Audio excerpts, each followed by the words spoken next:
Olá, boa tarde. Boa tarde. Seja bem-vinda, bem-vindo ao Jornal da Tarde. Polícia Federal faz operação que mira a deputada federal pelo PL de São Paulo, Carla Zambelli. Na mesma operação, foi preso novamente o hacker Walter Delgatti, contatado por Zambelli. A PF investiga a invasão de computadores do Poder Judiciário para emitir alvarás de soltura de 11 presos e até o mandado de prisão falso contra o ministro do STF, Alexandre de Moraes. Veja outros destaques. Pesquisadores alertam para a ameaça à saúde de crianças e adolescentes com o consumo de bebidas energéticas. Médicos querem ampliar serviço de cirurgias cardíacas à distância. Sistema conecta centro de referência a hospitais em todo o país. Testes comprovam que produtos químicos utilizados para tingir roupas infantis podem ser cancerígenos. Supremo Tribunal Federal decide por unanimidade que defesa da honra não é argumento válido para justificar feminicídio. Papa Francisco chega a Portugal para participar da Jornada Mundial da Juventude. Na entrevista de hoje, o combate à violência de gênero no Brasil. Um alerta sobre o consumo de bebidas energéticas por crianças e jovens. O excesso de açúcar e cafeína, além da eventual mistura com álcool, são prejudiciais à saúde. Cada vez mais crianças e adolescentes estão consumindo energéticos. No Brasil não há estudos que quantifiquem o problema, mas pesquisas feitas em outros países acendem um alerta. Nos Estados Unidos, onde nós temos mais dados científicos, né, que 30%, 50% das crianças usam energéticos. E é nos Estados Unidos a causa mais frequente de entrada em pronto-socorro de adolescentes é o uso de energético. Cada latinha tem, em média, 15 ingredientes ultraprocessados. Os que mais preocupam os médicos são o açúcar e a cafeína. O açúcar pelo risco de desenvolver diabetes e obesidade. A cafeína, porque a tolerância de crianças e adolescentes à substância é menor do que entre os adultos. E, em excesso, ela pode provocar uma lista grande de problemas. Ansiedade, eles podem ter tremores, palpitações, distúrbio do sono, né? Da insônia, náusea, vômito, e casos mais extremos de intoxicação por cafeína, eles podem ter agitação, taquicardia, arritmia. Além disso, a cafeína pode comprometer o futuro. Crianças e adolescentes estão numa fase ainda do desenvolvimento cerebral. Então, é uma fase que o cérebro está se desenvolvendo e esse cérebro vai ser desenvolvido sob a influência de um excesso de cafeína. E a verdade é que ninguém sabe qual é o efeito disso ao longo prazo, qual é a consequência que isso pode trazer para esse cérebro.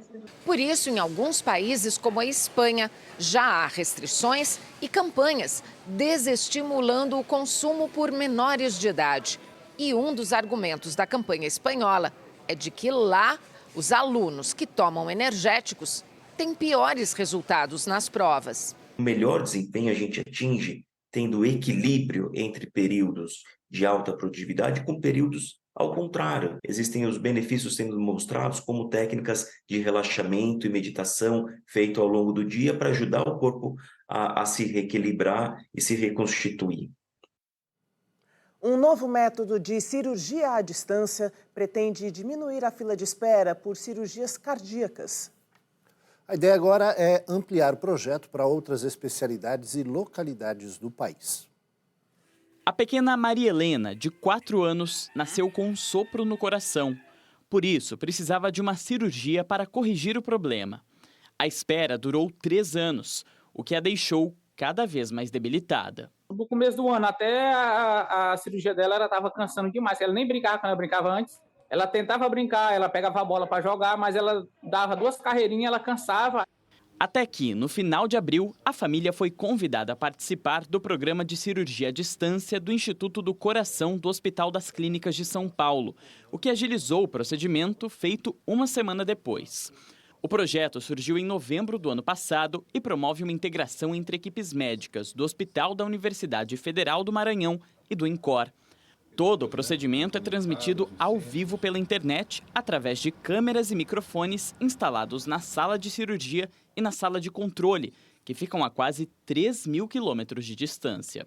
Essa interação em tempo real, os cirurgiões de lá e a equipe conversam com a equipe de monitoramento e orientação aqui de São Paulo, que ao assistir às imagens, todos os sinais e as informações do paciente da cirurgia, podem aconselhar, dar orientações e também participar muitas vezes no decurso da cirurgia em si.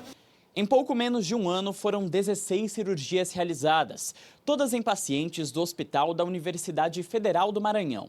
Mas a ideia do projeto é ampliar a sua atuação pelo Brasil, o que poderia ajudar na redução das filas de espera e dar maior segurança para equipes de pequenos hospitais. Essa tecnologia, ela sendo replicada, né, no modelo até de uma política de saúde, vai assim, facilitar muito o acesso desses pacientes que ficam, às vezes, anos nas filas de espera e terminam tendo o seu quadro agravado, né, por essa espera. É o caso da Maria Helena. Se não fosse pelo projeto, a família dela teria que se deslocar para Fortaleza ou São Paulo, o que poderia adiar ainda mais o procedimento. A gente tem um gasto muito grande em questão de passagem, de custo de hospital, remédio. O Centro de Inovação do INCOR já estuda a possibilidade de levar o projeto para 2 outros centros cirúrgicos, nas regiões norte e nordeste do país. E não descarta a chance de que essa tecnologia seja usada para outras especialidades. Mas, para isso, são necessários investimentos do poder público. E eu acho que a conclusão final disso é de que, com certeza, deve ser possível oferecer isso para os diferentes centros. Algumas substâncias usadas para atingir tecidos não têm regulamentação no Brasil.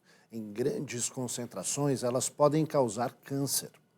Uma pesquisa da USP fez uma comparação entre roupas brasileiras e espanholas, país onde existe uma regulamentação mais rígida.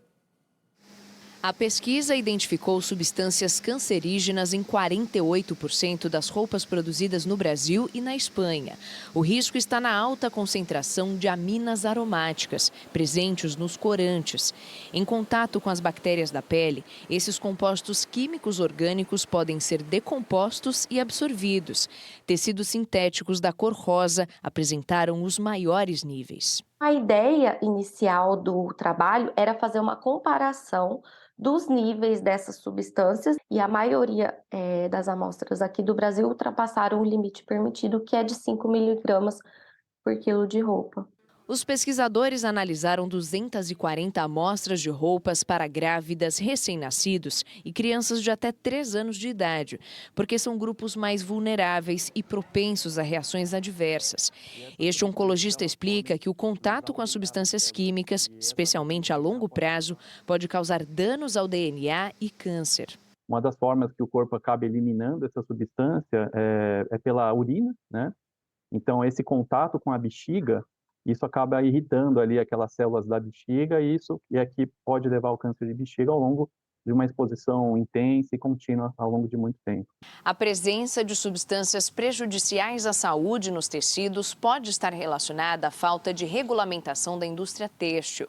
Ao contrário da União Europeia, o Brasil não tem uma lei específica que limite a utilização de produtos químicos na fabricação de roupas. A Associação Brasileira da Indústria Têxtil e de Confecção disse em nota que o Brasil tem desde 2019 o Guia de Uso de Produtos Químicos Têxteis. A normativa orienta, mas não fiscaliza e nem pune as indústrias que descumprirem as regras. Um projeto de lei que tramita no Congresso Nacional cria o Inventário Nacional de Substâncias Químicas. A autora do estudo aponta a necessidade de uma regulamentação, já que na loja o consumidor não consegue saber se aquela peça tem uma substância nociva. Quando existe uma regulamentação, a gente tem um controle maior, existe uma concentração máxima que não vai causar perigo para aquela população. Então, isso é muito importante. Não é tirar a fonte de exposição, mas regular para concentrações seguras. E a seleção brasileira deu adeus à Copa Feminina, mas a emoção acompanhou a torcida até o fim. Alunos de uma escola em São Paulo que assistiram à última partida mostram que a importância do esporte vai muito além do placar.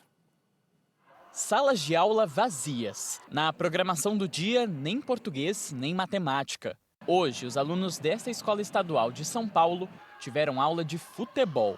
Desde o início da Copa do Mundo de Futebol Feminino, a instituição se mobiliza para a transmissão das partidas da seleção brasileira, pedido que partiu das próprias alunas. Houve uma mobilização da escola aqui pela Copa Masculina e a gente sempre pensou em ter essa igualdade e a gente torcer do mesmo jeito, da mesma forma que a gente fez com a Copa Masculina no ano passado. E não demorou para que todo mundo abraçasse a ideia. A escola recebeu decoração especial, teve aulas sobre protagonismo feminino e até grito de guerra ensaiado.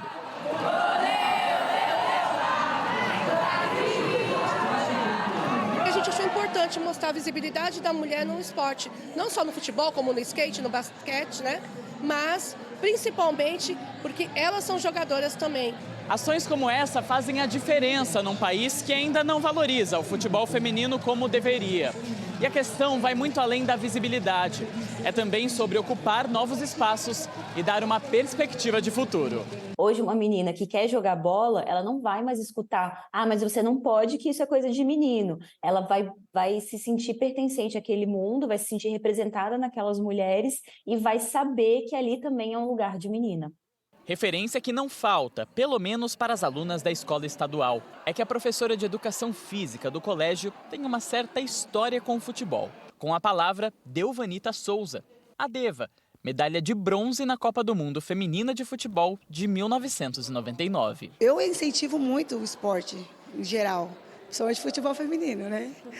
Mas para elas acreditarem que tudo é possível, né? Por mais difícil que seja, é possível. Incentivo que já dá frutos. Olha só o tanto de troféus que a escola coleciona. Grande parte conquistada pelas equipes femininas de futsal. A partida de hoje terminou em 0-0. O empate tirou o Brasil da competição. Mesmo com a seleção fora da Copa, talento não falta por aqui. E as nossas brasileirinhas têm um futuro promissor.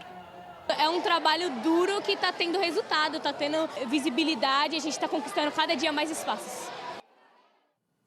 Agora vamos aos gols da Copa Feminina. O Brasil empatou com a Jamaica e as nossas atletas, por isso, então, se despediram da competição.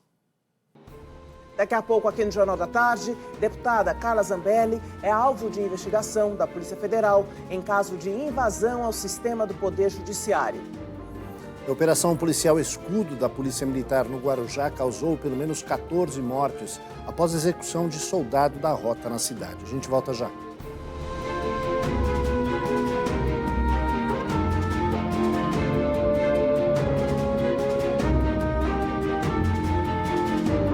This planet and this beautiful earth.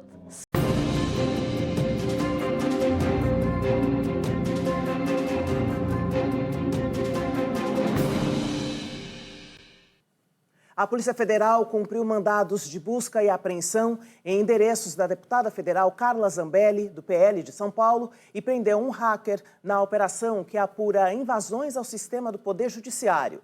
A repórter Maria Manso está em frente à Polícia Federal da capital paulista e nos traz mais informações. Boa tarde, Maria. Boa tarde. A Polícia Federal cumpriu mandados aqui em São Paulo e também em Brasília.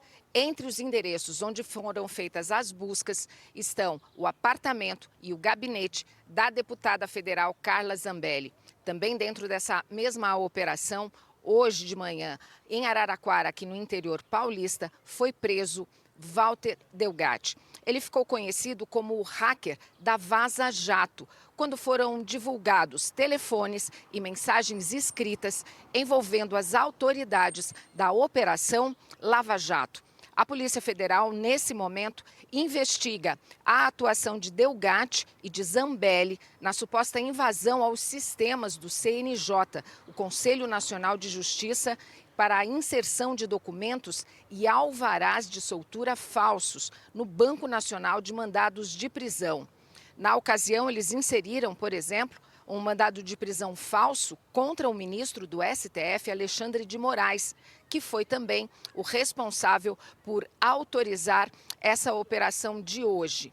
Na decisão, o ministro Alexandre de Moraes também determinou a apreensão do passaporte, das armas e dos bens acima de R$10 mil sem origem comprovada da deputada Carla Zambelli.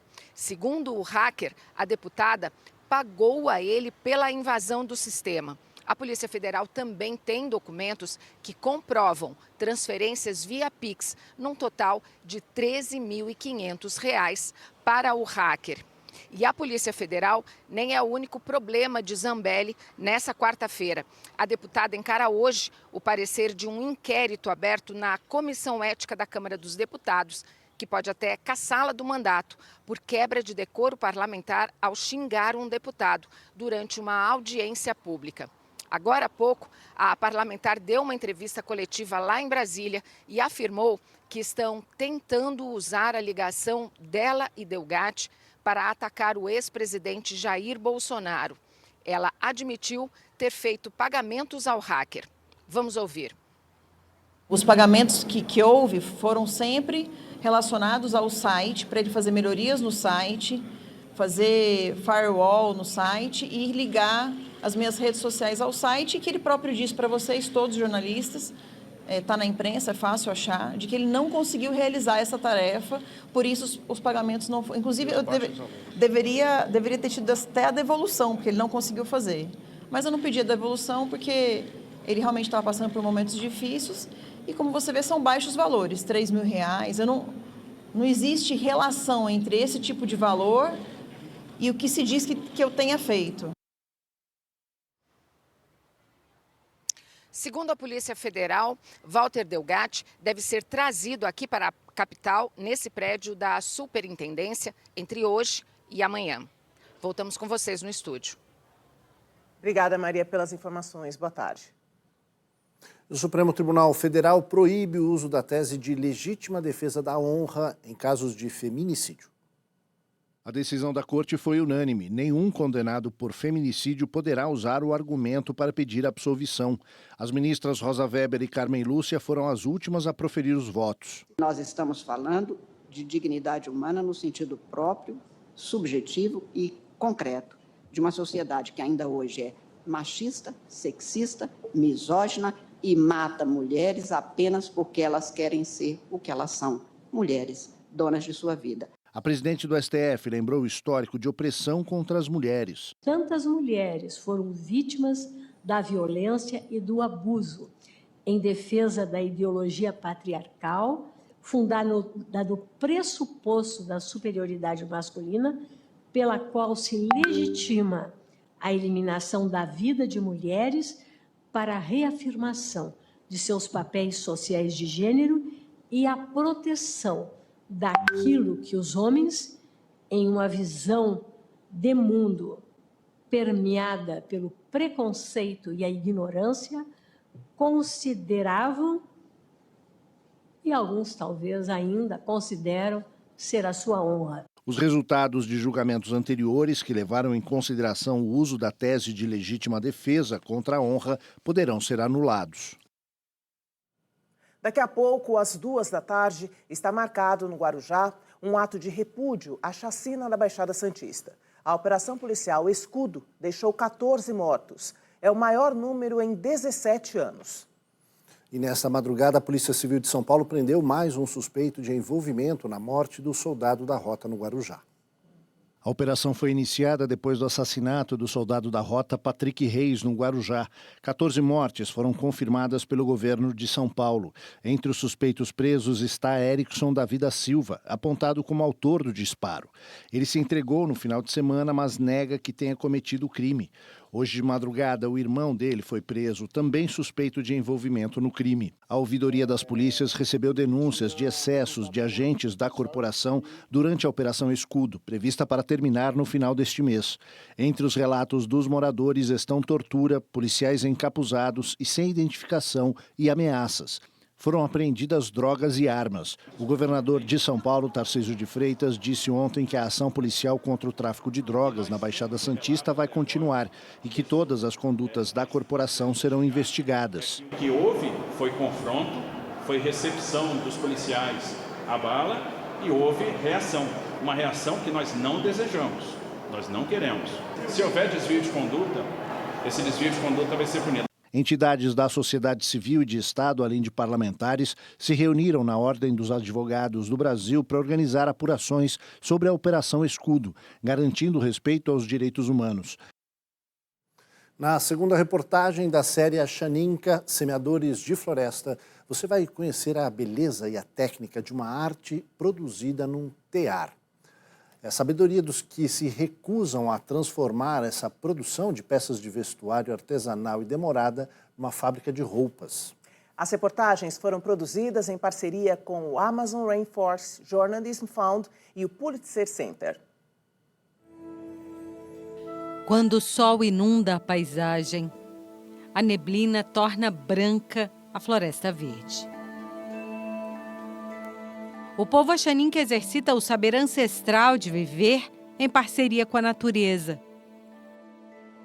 As mulheres já traçam nos rostos a pintura que atravessa o tempo, com o vermelho do urucum, que protege do sol, que embeleza e enriquece. A pintura nos traz força. O urucum nós utilizamos, para a pintura do dia a dia, para a festa, para o trabalho, para a guerra. E isso nos dá muito orgulho. Esses indígenas sobrevivem na Amazônia há mais de 500 anos.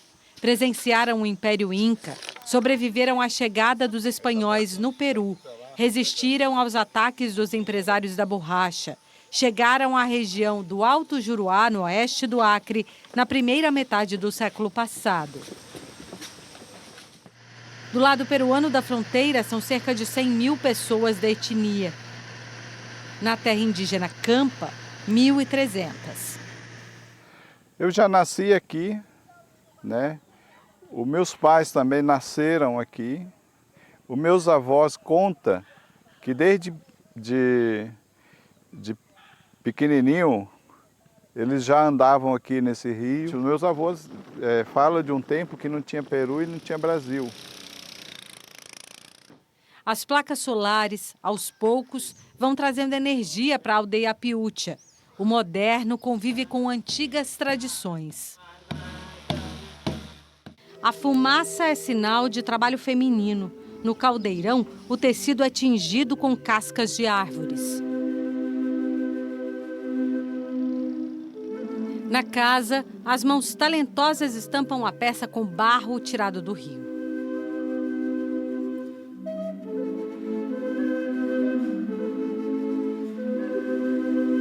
Depois vão secar ao sol. Assim nascem as kushmas ou kitarentes, roupas femininas tradicionais produzidas com o que a floresta dá. Eu nunca pinto só. Tem toda uma espiritualidade junto, ajudando a fluir e eu tentar colocar um pouco nas roupas que eu desenho. Então eu sempre estou protegida. Os trajes dos homens e dos meninos são feitos fio a fio. Cada kitarent é construção coletiva. Os homens preparam o roçado, os filhos plantam o algodão. Após um ano, as mulheres e as filhas colhem o algodão, preparam os fios, tingem com a casca da patistaque, uma árvore que solta tinta. Só depois vão tecer as vestes no tear. 1 ano e meio de trabalho familiar. O algodão colhido do pé, fiado com paciência, é levado para o tear. Do vai e vem das mãos e das linhas surgem os tecidos. Para entrelaçar os fios, debaixo do mesmo teto, as mulheres trabalham unidas, entrelaçando também seu exemplo à vida das futuras gerações. Dora Pianco sabe, tecer vai muito além de produzir vestimentas. O nosso povo, ele utiliza o artesanato para dar energia para nós, para dar força, ao nosso espírito, para poder nós também manter a nossa cultura. Para completar, na cabeça, os axanincas ostentam a coroa de palhas e penas Amateretse. O que não vai ser usado aqui é vendido pela cooperativa. A rotina da comunidade contempla a conservação dos costumes, sem alterar o ritmo da vida. E aí tinha as empresas que chegavam, queremos 300, 2.400, não sei o quê, 5.000 de tal peça. A gente falava assim, a gente não trabalha para um mercado, para uma empresa, né? A gente trabalha para a nossa sobrevivência de acordo com as nossas necessidades. A gente não é uma fábrica.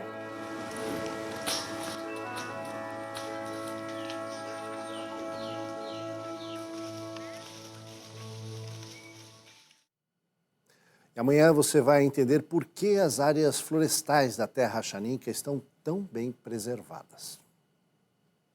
Depois do intervalo, no mês de enfrentamento à violência doméstica, as medidas de conscientização e acolhimento para frear o aumento dos casos. E a chegada do Papa Francisco a Portugal para a 4ª Jornada Mundial da Juventude. A gente volta já.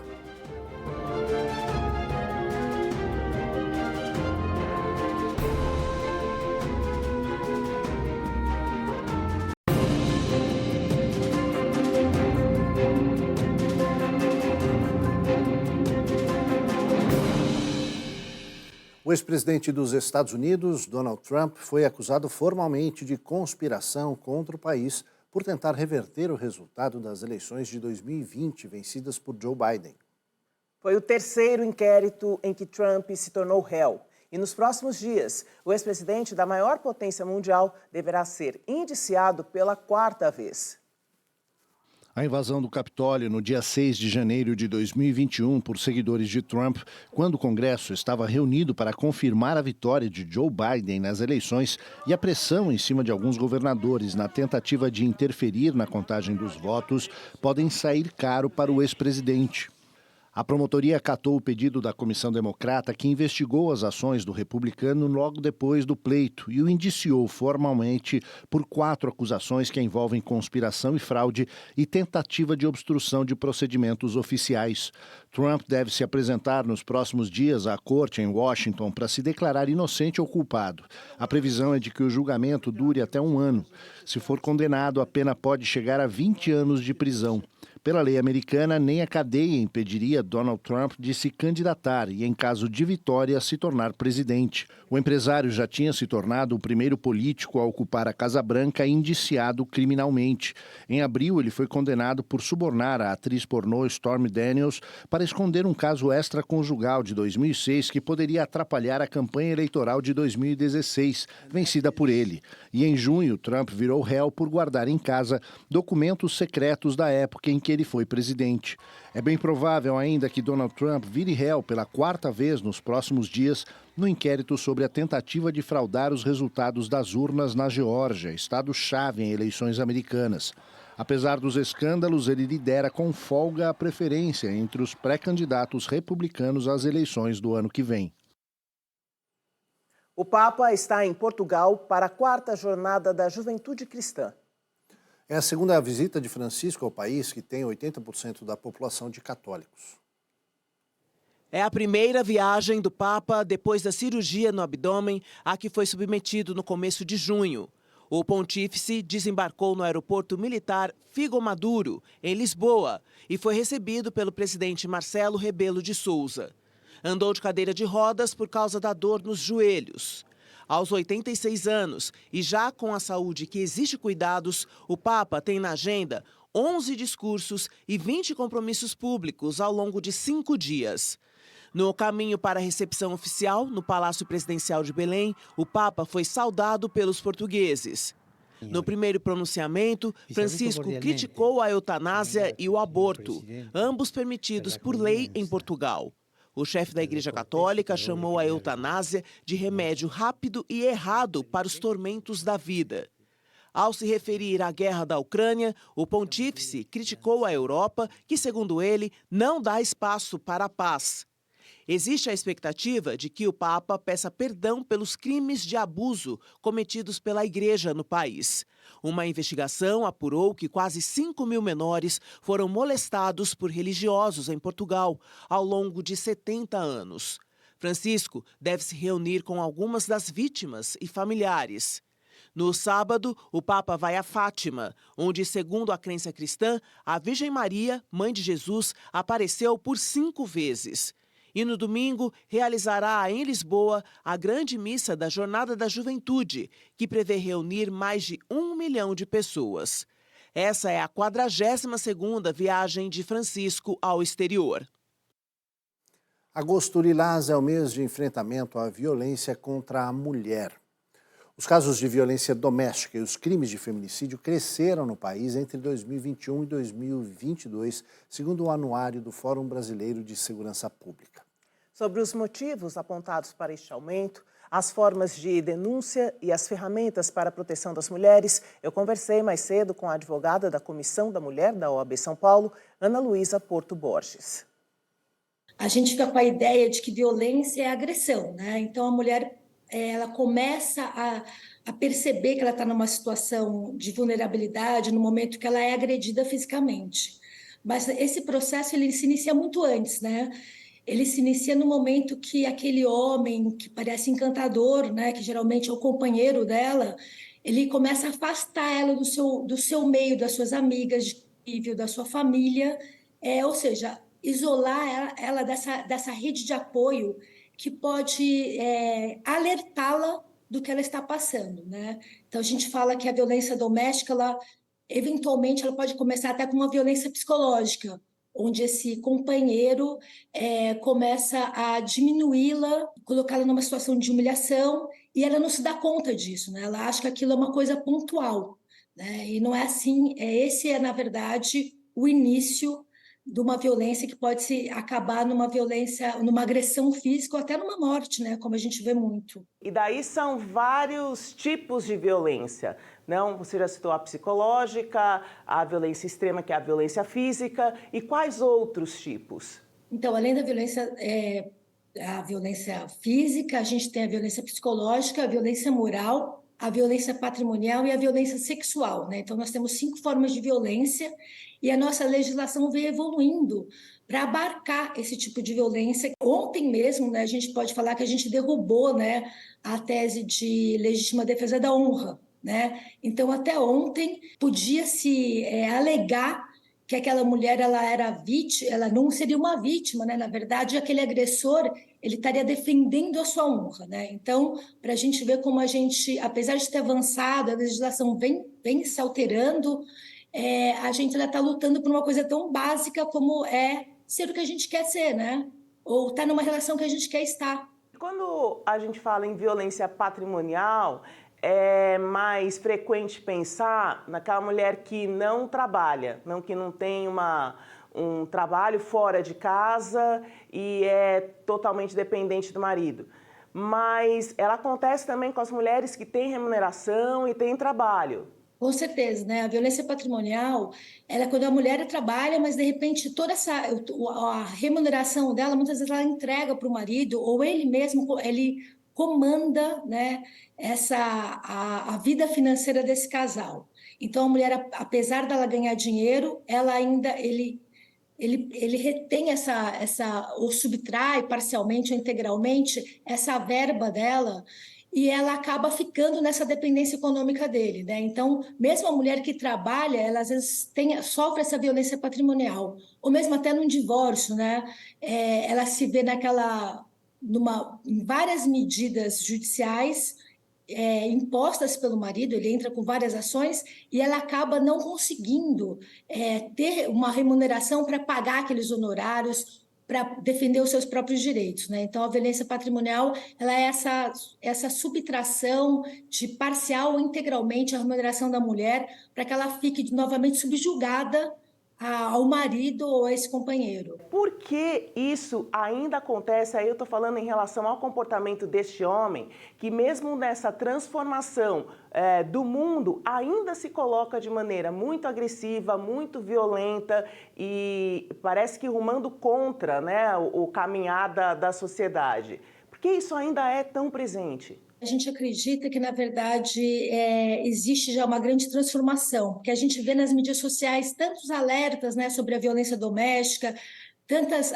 políticas afirmativas, ou mesmo essa divulgação para a mulher se reconhecer em violência. E a gente teve um agravante com a pandemia, né?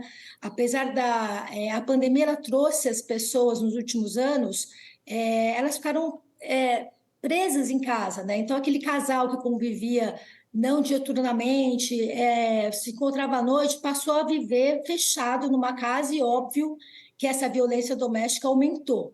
E ela continua nesse ciclo, né? Nesse ciclo perverso de violência e não consegue sair disso, ou porque não se reconhece, ou porque tem medo, né? Ela está vulnerável. Como denunciar um caso de agressão?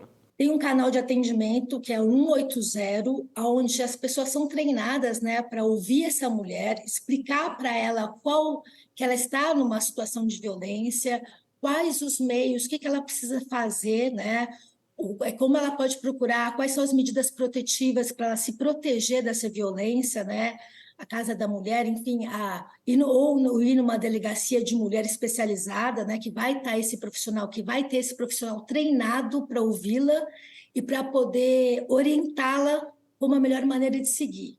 Eu sempre falo, você não consegue parar a violência doméstica, né? No momento que você começa a entrar nesse ciclo, ele não para, né? Ele, na verdade, é um ciclo onde há violência, a mulher sofre violência, aí o agressor ele pede desculpa, ela volta para ele acreditando que não vai acontecer de novo e acontece. Então, eu acho muito importante ela entender esse primeiro sinal, não se afastar da família, dos amigos, procurar ajuda no seu meio e, se ela já estiver afastada, ligar 180, buscar os seus direitos, saber que ela não está sozinha, que a gente tem política afirmativa e que tem vários coletivos de mulheres, vários grupos que vão protegê-la e vão orientá-la a sair desse ciclo vicioso. O Jornal da Tarde termina aqui. Ótima tarde para você. Boa tarde, a gente se encontra amanhã ao meio-dia. Até lá. Tchau, tchau. Tchau.